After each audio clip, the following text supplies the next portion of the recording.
SIR প্রক্রিয়া বিরোধিতা করে গণ ইস্তফা ফের।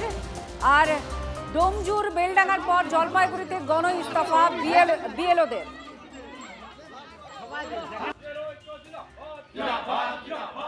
ডোমজুর বেলডাঙ্গার পর এবার জলপাইগুড়িতে গণ ইস্তফা বিএলওদের। দেখুন, একদিকে বিএলওরা তাদেরকে তালাবন্দি করে রেখেছে, অপরদিকে এখানে বিএলওদের ইস্তফা চলছে। অঞ্চল অফিসে তালা, গণ ইস্তফা দিচ্ছেন। এসআইআর প্রক্রিয়ার বিরোধিতা করে গণ ইস্তফা ডোমজুর বেলডাঙ্গার পর জলপাইগুড়িতে। তথ্যগত অসঙ্গতির নামে ভোটারদের হয়রানির অভিযোগ বিএলওরাই তুলছেন। অঞ্চল অফিসে তালা দিয়ে গণ ইস্তফা বিএলওদের। জলপাইগুড়ি সদর ব্লকের গড়ালবাড়ি অঞ্চলে ব্যাপক উত্তেজনা।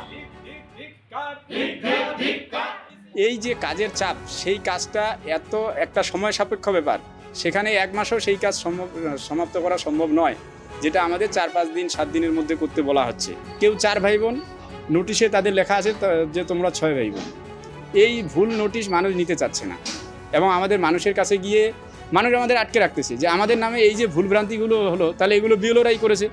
অথচ সেখানে আমাদের বিএলওদের আমাদের কোনো হাত নেই, সেখানে সম্পূর্ণ উপর থেকে সেরকম নোটিশ করা হচ্ছে।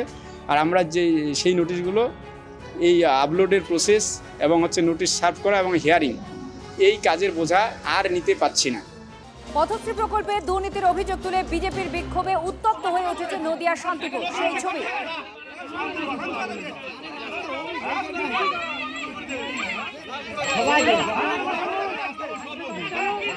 বিক্ষোভ দেখাতে গিয়ে তৃণমূলের হাতে আক্রান্ত বিজেপি নেতা মহাদেব আমাদের সঙ্গে রয়েছেন। মহাদেব, কি হয়েছে ঘটনা?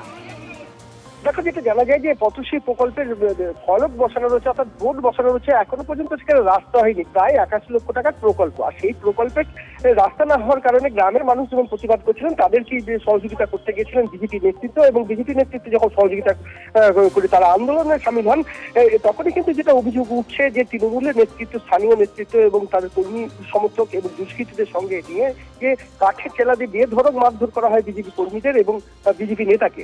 বিজেপি নেতা আশঙ্কাজনক অবস্থা এই মুহূর্তে শান্তিপুর স্টেট জেনারেল হাসপাতালে চিকিৎসাধীন, এবং এই ঘটনাকে কেন্দ্র করে রীতিমতো কিন্তু উত্তেজনা তৈরি হয়েছে। ধন্যবাদ মহাদেব।